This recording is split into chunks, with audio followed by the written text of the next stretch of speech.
ಆತ್ಮೀಯ ಕನ್ನಡಿಗರಿಗೆ ನಮಸ್ಕಾರ. ಒಂದು ವಿಶೇಷವಾದ ಸೆಟ್ಟಿಗೆ ನಾನು ಬಂದು ನಿಂತ್ಕೊಂಡಿದ್ದೀನಿ. ರಾಗನಿಧಿ, ಸ್ಯಾಂಡಲ್ವುಡ್ನ ರಾಗನಿಧಿ ಜೆ ಅನೂಪ್ ಚಿಳ್ಳಿನವರು ಏನಾದರೂ ಒಂದು ಹುಚ್ಚು ಸಾಹಸ ಮಾಡ್ತಾನೆ ಇರ್ತಾರೆ. ಇದು ಅವರ ಮತ್ತೊಂದು ಕನಸು. ಒಂದು ವಿಶೇಷವಾಗಿ ವಚನ ಸಾಹಿತ್ಯವನ್ನ ಒಂದು ಆಲ್ಬಮ್ ಮಾಡಿದ್ರೆ ಹೆಂಗಿರುತ್ತೆ ಅನ್ನೋ ಲೆಕ್ಕದಲ್ಲಿ ಒಂದು ಅದ್ಭುತವಾಗಿ ಒಂದು ಕಾನ್ಸೆಪ್ಟಲ್ಲಿ ಇವತ್ತು ಶೂಟ್ ಮಾಡ್ತಾ ಇದ್ದಾರೆ. ಎಕ್ಸ್ಕ್ಲೂಸಿವ್ ಆಗಿ ನನ್ನನ್ನು ಕರೆಸಿ, ನೀನೇನು ಬೇಕಾದ್ರೆ ಮಾಡಪ್ಪ, ಒಳ್ಳೇದು ಹೇಳು ಅಂತ ಹೇಳಿದ್ದಾರೆ. ಹಾಗಾಗಿ ನನಗೆ ಗೊತ್ತಿರೋದನ್ನ, ನಾನು ಕಾಣ್ತಾ ಇರೋದನ್ನ ಎಲ್ಲ ಹೇಳ್ತೀನಿ. ಒಂದು ಆಲ್ಬಮ್ ಸಾಂಗ್ ಹೆಂಗೆ ರೆಡಿ ಆಗುತ್ತೆ ನೋಡೋಣ.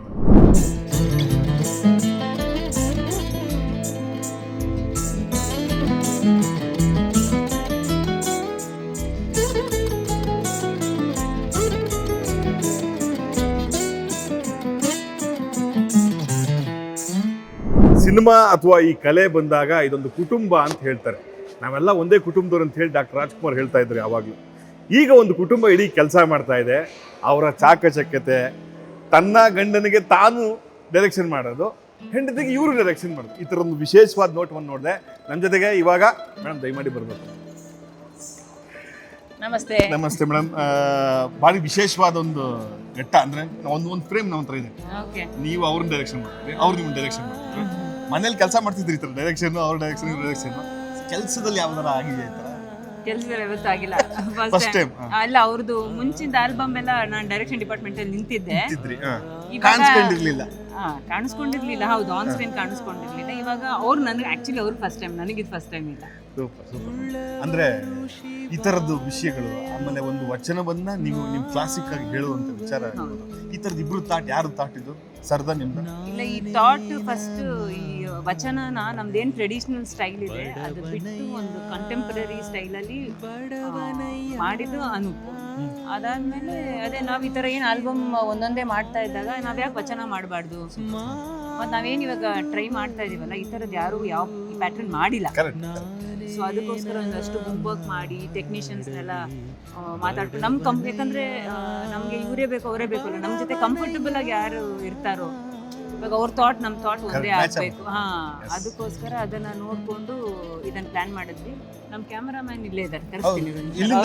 ಅವ್ರು ಮಾತಾಡಲ್ವಂತೆ, ಅವರು ಚೆನ್ನೈಲಿಂದ ಬಂದಿರೋದು. ನೋಡಿ, ಬಸವಣ್ಣನವ್ರ ವಚನ, ಅವ್ರ ವಚನ ಇಡೀ ವಿಶ್ವಕ್ಕೆ ಹಬ್ಬಿದೆ. ಇದ್ರ ಕೆಲಸನ ಎಲ್ಲರೂ ಸೇರ್ ಮಾಡ್ತಾರೆ. ಮಸಾನಿ ಸರ್, ಎನ್ನ ಕಾಲೇ ಕಂಬ. ಇವರು ಮಸಾನಿ ಅಂತ ತಮಿಳಲ್ಲಿ. ಹಾಯ್ ಸರ್, ವೆಲ್ಕಮ್ ಸರ್ ಕನ್ನಡಕ್ಕೆ. ಕೊಂಚ ಲೈಟ್ ವಾಂಗುங்க ಸರ್, ಲೈಟಿಗೆ ಬರ್ಬೇಕು ನೀವು ಅಂತ. ಕನ್ನಡದಲ್ಲಿ ನಮ್ಮ ಹಾಡಿಗೋಸ್ಕರ ನಮಗೋಸ್ಕರ ಚೆನ್ನೈಯಿಂದ ಇಲ್ಲಿಗೆ ಬಂದಿದ್ದಾರೆ. ತಮಿಳಲ್ಲಿ ಹಲವಾರು ಸಿನಿಮಾಗಳು ಮಾಡಿದ್ದಾರೆ, ಹಲವಾರು ಡೈರೆಕ್ಟರ್ಗಳ ಜೊತೆ ಕೆಲಸ ಮಾಡಿದ್ದಾರೆ. Sir, how do you feel to work with me? Family ಅದೇ ಹೆಚ್ಚು ಮಾತಾಡಲ್ಲ. ಎಸ್, ಆಗಲಿ. Thank you sir. ಹಾಗಾಗಿ ಬರ್ತಾರೆ ಬೆಂಗಳೂರಿಗೆ, ಫುಲ್ ಕೆಲಸ ಮಾಡ್ತಾರೆ. ಅಮ್ಮ ಅದು ಹೇಳ್ತಾರೆ ಕನ್ನಡದಲ್ಲಿ, நீங்க அடிக்கடி பெங்களூருக்கு வாங்க, நிறைய வேலை பண்ணுங்க. நிறைய பண்ணுங்க. Welcome sir. Thank you sir. ಒರೇ ಒಂದು ಸೆಕೆಂಡ್ ಬಂದಿರ್ರಿ. ಎಸ್ ಎಸ್, ತುಂಬಾ ಅರಿಬರಿಯಲ್ಲಿದ್ದಾರೆ. ಯಾಕಂದ್ರೆ ಅಷ್ಟು ದಿನ ಬೇಗ ಕೆಲಸ ಮುಗಿಸ್ಬೇಕು. ಮನೆಯಲ್ಲಿ ನಿಮ್ಮ ಮಗಳನ್ನ ಹಿಂಗೆ ರೆಡಿ ಮಾಡ್ತಿರ್ತೀರಾ ಹರಿಬರಿಯಲ್ಲಿ. ಈಗಲೂ ಇದು ಹರಿಬರಿಯಲ್ಲಿ ಕೆಲಸ ಆಗ್ತಾ ಇದೆ. ಓವರಾಲ್ ಆಗಿ ಎಷ್ಟು ಖುಷಿ ಆಗ್ತಿದೆ ಮೇಡಮ್. ಈ ಹಿಂದೆ ಒಂದು ಕಾಫಿ ಅಂತ ಹೇಳಿ ಒಂದು ಆಲ್ಬಮ್ ತೆಗೆದು ಇಬ್ರಿಗೂ ಸಕ್ಸಸ್ ಸಿಕ್ಕಿದೆ.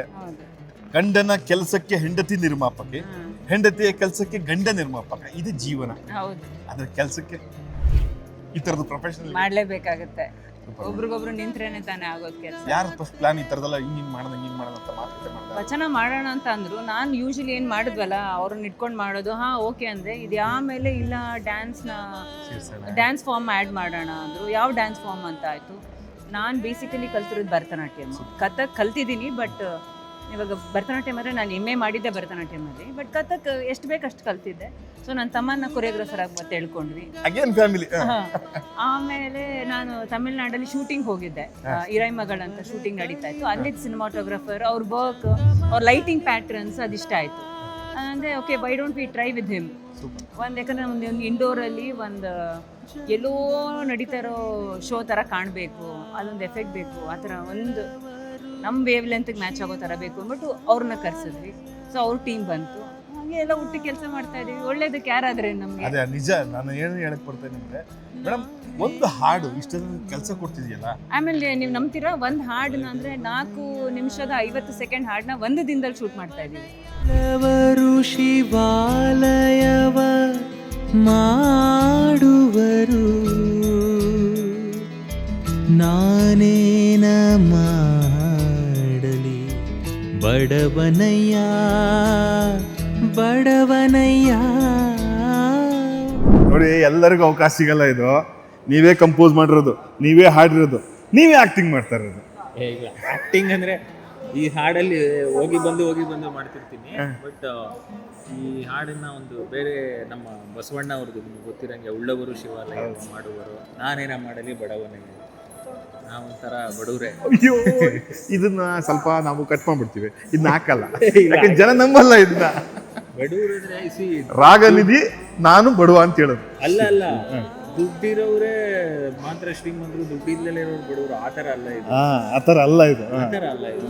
ಏನಂದ್ರೆ ನಮ್ಮ ಜೀವನದ ಅನುಭವ ಹೆಂಗಿದೆ ಅದ್ರ ಪ್ರಕಾರ ಜೀವನದ ಅನುಭವದಲ್ಲಿ, ವಿಷಯಗಳಲ್ಲಿ, ವಿಚಾರಗಳಲ್ಲಿ ಇವ್ರು ಯಾವಾಗಲೂ ಶ್ರೀಮಂತರು. ಸರ್, ತುಂಬ ಯೋಚನೆ ನನಗೆ ಬಂದ ತಕ್ಷಣ ಆ ಒಂದು ಒಳ್ಳೆಯವರ ಏನು ಬಸವಣ್ಣವ್ರ ವಚನ ಸರ್, 21ನೇ ಶತಮಾನ ಇದು, 12ನೇ ಶತಮಾನದ ವಚನ ಇವತ್ತಿಗೂ ಪ್ರಸ್ತುತ, ಇವತ್ತಿಗೂ ಅದು ಹೋಗುತ್ತೆ ಅಂದರೆ ಅದು 12ನೇ ಶತಮಾನ. ನೀವು ನೋಡಿ ಕರೆಕ್ಟಾಗಿ ತಿಳ್ಕೊಂಡಿದ್ದೀರಿ. 12ನೇ ಶತಮಾನ ಬಸವಣ್ಣ ಅವರು ಒಂದೊಂದೇ ಲೈನಲ್ಲಿ ನಮಗೆ ಒಂದೊಂದೇ ಸಾಲಿನಲ್ಲಿ ಜೀವನದ ಅನುಭವನ ಹೇಳ್ತಾರೆ. ಕಾಯಕವೇ ಕೈಲಾಸ, ಆಯ್ತಾ, ದೇವರನ್ನ ನಮ್ಮಲ್ಲೇ ನೋಡ್ಬೇಕು, ಶಿರವೇ ಹೊನ್ನ ಕಳಿಸೋರು, ಅದೆಲ್ಲ ಎನ್ನ ಕಾಲಕಮ ಅಂದ್ರೆ ಈ ಉಳ್ಳವರು ಶಿವಾಲಯ ಮಾಡುವರು, ನಾನೇನ ಮಾಡಲಿ ಬಡವರು, ಉಳ್ಳವರು ಏನ್ ಬೇಕಿದ್ರು ಮಾಡ್ತಾರೆ. ಆಲ್ಬಮ್ ಸಾಂಗ್ ಮಾಡ್ತೀನಿ ಮರೆ ನಾನು ಅನ್ನೋದು. ಇದು ಆಲ್ಬಮ್ ಸಾಂಗ್ ಇಂದ ನಮ್ದು ಬೇರೆ ಒಂದು ಜರ್ನಿ. ಅಂದ್ರೆ ಇಂಥ ವಿಷಯಗಳು ಇವತ್ತಿನ ಜನರೇಷನ್ಗೆ ಇಂಥದ್ದೆಲ್ಲ ಬೇಕು ಸರ್. ಅದು ಕನ್ನಡದಲ್ಲಿ ಎಂತೆಂಥ ವಚನಗಳಿದೆ, ಅದನ್ನ ಎಲ್ಲೆಲ್ಲಿ ಯಾರ್ಯಾರು ಟ್ರಾನ್ಸ್ಲೇಟ್ ಮಾಡ್ಕೊಂಡು ನಮ್ದು ಅಂತ ಹೇಳ್ಕೊಂಡು ತಿರ್ಗಾಡ್ತಾರೆ, ಅವ್ರಿಗೆಲ್ಲ ಇದೊಂದು ಒಳ್ಳೆ ಉದಾಹರಣೆ. ಇಲ್ಲ, ಯಾವುದು ಇವಾಗ ವಚನಗಳೆಲ್ಲ ಎಲ್ಲ ನಮ್ದೇ, ಅದು ಅಂದ್ರೆ ನಂದು ಅನ್ಬಾರ್ದು, ನಮ್ಮದು ಕನ್ನಡಿಗರದ್ದು. ಬಸವಣ್ಣ ಅವ್ರು ಸುಮ್ಮನೆ ವಿಶ್ವಮಾನವ ಅಂತ ಬಿರುದು ಬಂದಿಲ್ಲ. ಪ್ರಪಂಚದಾದ್ಯಂತ ಅಮೆರಿಕಲ್ಲಾಗಲಿಲ್ಲ, ಅವ್ರದ್ದೆಲ್ಲ ಮೂರ್ತಿಗಳಿಗೆ ಮಾಡ್ತಾರೆ, ಅದು ಬೇರೆನೇ. ಅದ್ರದ್ದೊಂದು ನಾವು ಬೆಳ್ಕೊಂಡು ಬಂದಿರೋ ಇದರಲ್ಲಿ ನಮ್ಮ ಕುಟುಂಬದವರು ನಮಗೇನು ಒಂದು ಬುನಾದಿ ಹಾಕಿದ್ದಾರೆ, ಬಸವಣ್ಣ ಅವ್ರ ತತ್ವಗಳಿಂದ ನಮ್ಮ ತಾತ ಆಗಲಿ, ನಮ್ಮ ಗುರುಗಳಾಗಲಿ, ಅದ್ರದ್ದೆಲ್ಲ ಒಂದು ಅನುಭವ ನಾನು ಈ ಥರದ್ದೇನೋ ಒಂದು ಸಣ್ಣ ಪ್ರಯತ್ನ ಮಾಡ್ತಾ ಇದ್ದೀನಿ. ಅವರು ಗುರುಗಳು ಇಂಥದ್ದೆಲ್ಲ ಪ್ರಯತ್ನ ಮಾಡ್ತಾ ಇದ್ರು, ಇವರು ಅದನ್ನೇ ಪ್ರಯತ್ನ ಮಾಡ್ತಾರೆ. ಸರ್, ನನಗೆ ಕ್ವಶನ್ ಏನು ಬರ್ತಿದೆ ಅಂದರೆ, ಯಾಕಪ್ಪ ಈ ಲೈನ್ ತಗೊಂಡ್ರೆ ಇವತ್ತು ಓಡುತ್ತಾ ಇದು ಅನ್ನೋದು ಮನ್ಸು ಬರುತ್ತಲ್ವಾ? ಅಲ್ಲ, ಓಡೋದು ಬಿಡೋದಿಲ್ಲ. ಇವಾಗ ನಮ್ಮದು ಓಡುತ್ತೆ, ಇವಾಗ ಯಾವುದು ಹೇಳೋಕ್ಕಾಗಲ್ಲ, ಯಾವುದು ಓಡುತ್ತೆ ಯಾವುದು ಓಡಲ್ಲ ಅಂತ ನಮ್ಮ ಕೈಯಲ್ಲಿಲ್ಲ ಅದು. ಬಟ್ ನಮ್ದೊಂದು ಕೆಲವು ಪ್ರಿನ್ಸಿಪಲ್ಗಳಿರುತ್ತೆ ಲೈಫಲ್ಲಿ, ಅದನ್ನು ನಾವು ಹೇಗೆ ಆಸ್ ಎ ಮ್ಯೂಸಿಷಿಯನ್, ನಾನು ಇಷ್ಟು ವರ್ಷ ಜರ್ನಿ ಕನ್ನಡದವರು ಅಷ್ಟು ನನಗೆ ಕೊಟ್ಟಿದ್ದಾರೆ, ನನ್ನ ಜೀವನಕ್ಕಾಗಲಿ ನನ್ನ ಇದಕ್ಕಾಗಲಿ ಎಲ್ಲ. ಅದ್ರದ್ದೊಂದು ಏನೋ ನಂದೊಂದು ಪ್ರಯತ್ನ ಇದೆ ನನ್ನ ಕನ್ನಡದ ಜನಗಳಿಗೆ.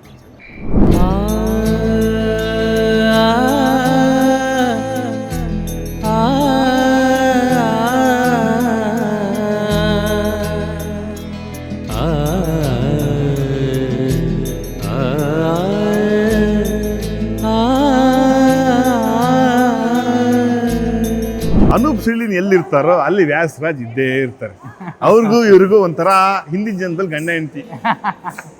ಏನ್ ಸರ್ ಅನೂಪ್ ಸರ್ ಪ್ರಯತ್ನ ಅಲ್ಲ, ಮ್ಯೂಸಿಕ್ ಡೈರೆಕ್ಟರ್ ಈ ಕಡೆ ಸಿಂಗರ್ಸ್ ಇರಲೇಬೇಕಲ್ಲ.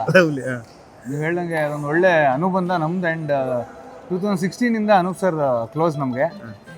ಆಲ್ಮೋಸ್ಟ್ ಅವರ ಎಲ್ಲ ಪ್ರಾಜೆಕ್ಟ್ಸ್ ಎಲ್ಲ ಹಾಡ್ಕೊಂಡು ಬಂದಿದ್ದೀನಿ. ಜೋ ಲಿರಿಕ್ ಕೂಡ ಬರ್ದಿಯಾಳೆ ಸರ್ದು ಒಂದು 2-3 ಸಿನಿಮಾಗೆ. ಸೂಪರ್ ಅಲ್ಲ ನೋಡಿ, ನೀವು ಬರೆಯೋದು ಅವ್ರು ಹಾಡದ. So wherever Vyas voice is required for the movie ಅಂದರೆ Anoop sir makes it a point, Vyas ಹಾಡಲೇಬೇಕಿದ್ನ ಅಂತ. ಸೊ ಆ ಥರ ಒಂದು ವರ್ಕ್ ಮಾಡ್ಕೊಂಡು ಬಂದಿದ್ದೀವಿ. ಆ್ಯಂಡ್ ಮ್ಯೂಸಿಕ್ ಡೈರೆಕ್ಟ್ರು ನಾನು ನೋಡಿರೋದು ಫಸ್ಟ್ ಟೈಮ್ ಈ ಥರ ಒಂದು ಆಲ್ಬಮ್ ಸಿಂಗಲ್ಸ್ ಎಲ್ಲ ಮಾಡ್ತಾ ಇರೋದು. ಆಲ್ಬಮ್ ಮಾಡಿದ್ದಾರೆ, ಆದ್ರೆ ಈ ಬಸವಣ್ಣ ವಚನಗಳನ್ನ ಮತ್ತೆ ಅದನ್ನ ಹೊಸದಾಗಿ ಹೇಳು, ಹೊಸ ಲೇಪನ ಹಚ್ಚಿ ಹೇಳೋದಿದೆಯಲ್ಲ, ಅದು ಭಾರಿ ವಿಶೇಷ. ಅದು ನಿಮ್ಗೆ ಹೆಂಗ್ ಕಾಣಿಸ್ತಾ ಇದೆ? ಅದು ಈ ಪ್ರಯತ್ನ, ಈ ಒಂದು ಎಕ್ಸ್ಪೆರಿಮೆಂಟು ಈ ಸಮಯಕ್ಕೆ ತುಂಬ ಅವಶ್ಯಕ ಅನಿಸ್ತಾ ಇದೆ ನನಗೆ. ಆ್ಯಂಡ್ ಕಮೆಂಡಬಲ್ ಇದು. ಒಬ್ಬ ಮ್ಯೂಸಿಕ್ ಡೈರೆಕ್ಟ್ರು ಈ ಥರ ಒಂದು ಇಂಟ್ರೆಸ್ಟ್ ತೊಗೊಂಡು ಮಾಡ್ತಾ ಇರೋದು ಸಿಕ್ಕಾಪಟ್ಟೆ ಒಳ್ಳೆ ವಿಷಯ. ಆ್ಯಂಡ್ ನಮ್ಮದು ಅನೂಪ್ ಸರ್ದು ಒಂದು ಪ್ರಾಜೆಕ್ಟ್ ಇದೇ ಥರ ಒಂದು ಆಲ್ಬಮ್ ಸಿಂಗಲ್ ನೆಕ್ಸ್ಟ್ ರೆಡಿ ಆಗ್ತಾ ಇದೆ. ಸೂಪರ್. ಅದು that will become a news. ಆ ಥರ ಮಾಡಿದ್ದಾರೆ ಅವರು, ಕನ್ನಡದ ಬಗ್ಗೆ ಒಂದು ಹಾಡು. ಅದು ನೆಕ್ಸ್ಟ್ ಇದಾದ ತಕ್ಷಣ ಅದ್ರ ಮೇಲೆ ವರ್ಕ್ ಮಾಡೋಕ್ಕೆ ಸ್ಟಾರ್ಟ್ ಮಾಡ್ತೀವಿ. ಸೊ ಈಗ ಮೇಡಮ್ನ ಶೂಟಿಂಗ್ ಅಂತ ಕರ್ಕೊಂಬಂದ್ರೆ ಕಾಫಿ ಕುಡ್ಕೊಂಬರ ಬಾ ಅಂತ ಕರ್ಕೊಂಬಂದ್ರ? ಇಲ್ಲ, ಶೂಟ್ ಮಾಡ್ತಾ ಇದ್ದಾರೆ. ಅನೂಪ್ ಸರು ಕೃತಿ ಇಬ್ರು ವರ್ಕ್ ಮಾಡ್ತಾ ಇದ್ದಾರೆ ಪ್ರಾಜೆಕ್ಟ್ ಮೇಲೆ ಅಂತ ಗೊತ್ತಾಯ್ತಲ್ಲ. ಪ್ರಾಜೆಕ್ಟ್ ಇನ್ನೊಂದು ಸ್ಪೆಷಾಲಿಟಿ ಏನಂದ್ರೆ ಕೃತಿ ಅವರು ಇನ್ವಾಲ್ವ್ ಆಗಿದ್ದಾರೆ. ಅಲ್ವಾ? Artist, amazing dancer. ನಿಮ್ ಥರನೇ.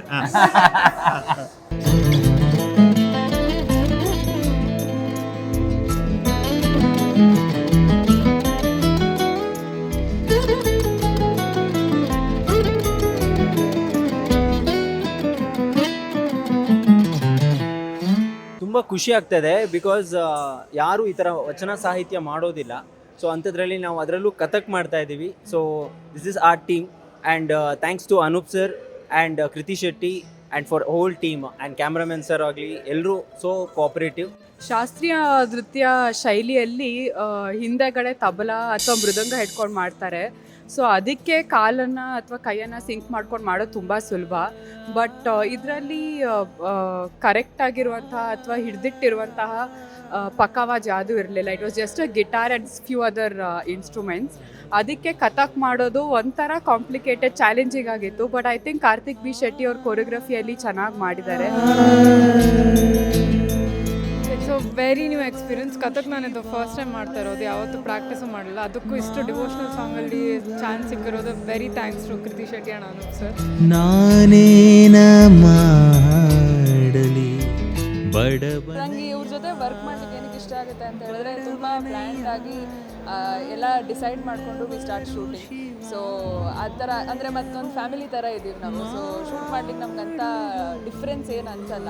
ಆಟ ಆಡಿಕೊಂಡು ಮಜಾ ಮಾಡಿಕೊಂಡು ಶೂಟ್ ಮಾಡ್ತಾ ಇರ್ತೀವಿ. ಅದೇ ಒಂದೇನಂದರೆ ನಮಗೆ ಲೈವ್ ಮಾಡಿ ಅಭ್ಯಾಸ ಇರುತ್ತೆ. ಒಟ್ಟಿಗೆ ಒಂದು ಸತಿ ಹೋಗಿ ಒಂದು ರೌಂಡಲ್ಲಿ ಮುಗಿಸ್ಬಿಟ್ಟು ಬಂದುಬಿಡ್ತೀವಿ. ಇದರಲ್ಲಾದರೆ ಒಂದೊಂದು ಚಿಕ್ಕ ಚಿಕ್ಕ ಮಿಸ್ಟೇಕಿಗೂ ಮತ್ತೆ ರೀಟೇಕ್ಸ್ ತೊಗೋಬೇಕು. ಅದೊಂದು ಸ್ವಲ್ಪ ನಮಗೆ ಅಡ್ಜಸ್ಟ್ ಆಗ್ಲಿಕ್ಕೆ ಸ್ವಲ್ಪ ಟೈಮ್ ತೊಗೊಳುತ್ತೆ. But it's a good opportunity. ಎಲ್ಲ ಕಡೆ ಹೊಸದು ಕಲಿಬೇಕು. ಶಿವಾಲಯವ ಮಾಡುವರು